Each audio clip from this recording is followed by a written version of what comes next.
to do the prep work for the Thanksgiving meal. And I've been looking up some YouTubers to get some ideas. And we're gonna start with the stuffing because Pierre on his YouTube channel says that you can actually start the stuffing ahead of time. So we have cabbage, onions, these happen to be Vidalia, they happen to be the cheapest ones.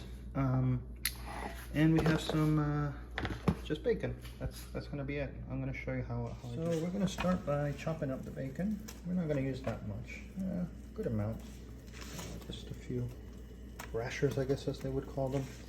And we just chop them up into not so small sizes, just like this much, like so. Render the fat a little bit. You don't really want to cook them all the way since you're going to finish cooking inside the bird when you can actually do the cooking. But you definitely want to release some of those fats that we're going to use later for the basically endings bowl. We just have some decent sized pieces of cabbage mixed in with the bacon and the onion. And this will go back in the refrigerator, and it doesn't have to have fully cooked because it will finish cooking inside inside the turkey when it's finished cooking, and it'll be basically slow cooking.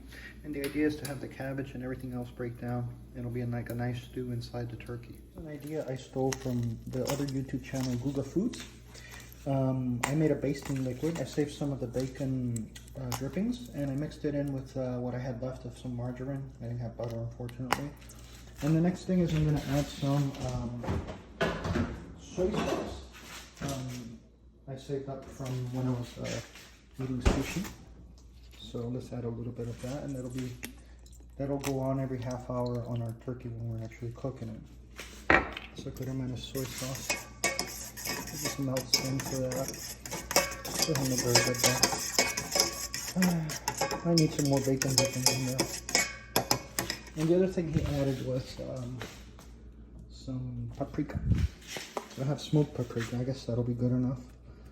And yeah, I'll also taste the corn and the sweet potatoes with this. I think it'll be good. So I have more soy sauce there.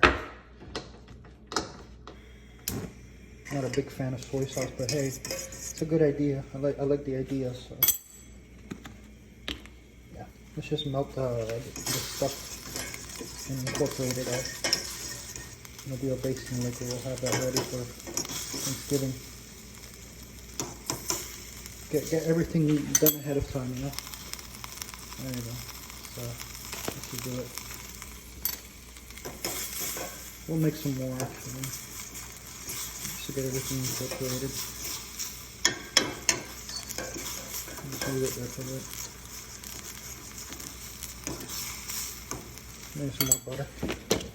While the fire is still hot. I might not even need bacon drippings after this. That should do it. Cranberry sauce. I decided to follow sort of roughly the recipe given by Pierre on his YouTube channel.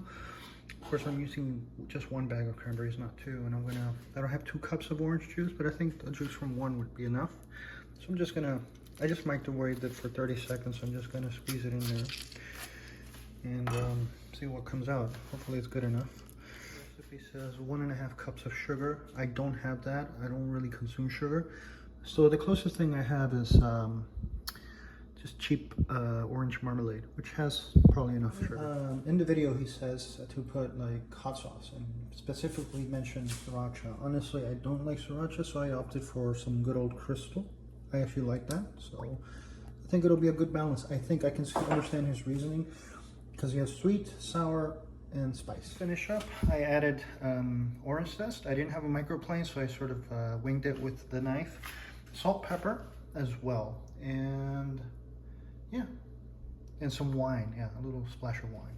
So we're gonna cook it on low, and it's like 30 to 45 minutes, and stuff will bring it half an hour now. And this is what the sauce will look like. And you can just finish by mashing up the rest of the berries that haven't popped yet. And that's pretty much all there is to it. The turkey's here. It's been defrosting for 4 days, and it's time to debone it. To put my camera down for that. I managed to debone the turkey, and here are the bones to prove it. It took me almost an hour to do it. There's really no clean way to do it. Basically, you start with an incision along the length of the backbone, not the breast, the back. And then you just follow the rib cage, basically, all the way down onto the breast. And the key is to not break the skin. And for a more detailed explanation, do visit Guga Foods. Just look up the turkey. He actually shows you how to do it. It was impossible for me to show it because I'm only one person and I needed both hands. But yeah, now I have to remove the tendon, so I'm going to go ahead and get some pliers. We fully deboned the turkey and everything worked out really well. And yeah, the whole whatever this tool is called, this doesn't work. I had to do it with my fingers. I dug my fingernails in there. But yeah, took me a bit of an hour. I seasoned the meat. I added some Provençal, which is parsley and garlic chopped finely that I had left over. I added a smoked paprika, salt, pepper, and now for the stuffing we have cabbage, bacon, and onion, just roughly chopped. And it's smelling great already. Yeah, here's the finished product. I struggled a little bit to tie it together and it sort of exploded on me, but it won't matter, I think. I mean, it'll cook in the end, so. So we're just gonna finish it off. It's just a little bit of fine salt on the skin, as indicated by Guga Foods. And this will dry brine overnight in the fridge with a rack at the bottom. And yeah, I have leftover stuffing here, so I'm just gonna put it like on the side, you know, so that it's fine. It's not a big deal. I'll end up eating it anyway, right? So yeah, it's about time to do the fourth basting on this turkey. And here we have the basting sauce that we made. So let's go ahead and open the oven once again and get the birds out. Ooh, that's hot. A little bit heavy.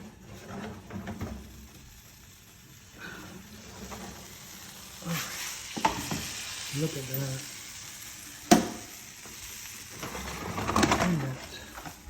And yes, we just baste a little bit. And we're going to do the same with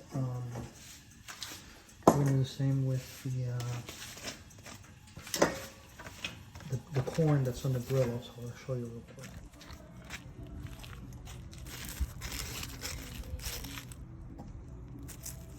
So here we have the turkey. Looks to be done. I just poked it. Looks white all the way in. And I have the corn and the cabbage, which was done nicely. I poured all the excess drippings into it, so it'll be nice. And I sort of salvaged a little bit of a gravy. I didn't have any flour, but it still looks good. One of the sweet potatoes was done, so I just plated it up. And we're still finishing up the rest of the sweet potatoes and the bones and all the giblets as well. Put into this thing. See how it came out.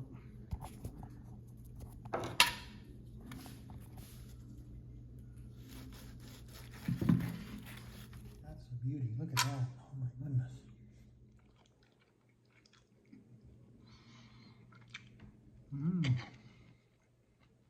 Wow. The bacon flavor really comes through. That's amazing. Cabbage. And corn. The cranberry sauce is great. Look at that. Sweet potato. Wow.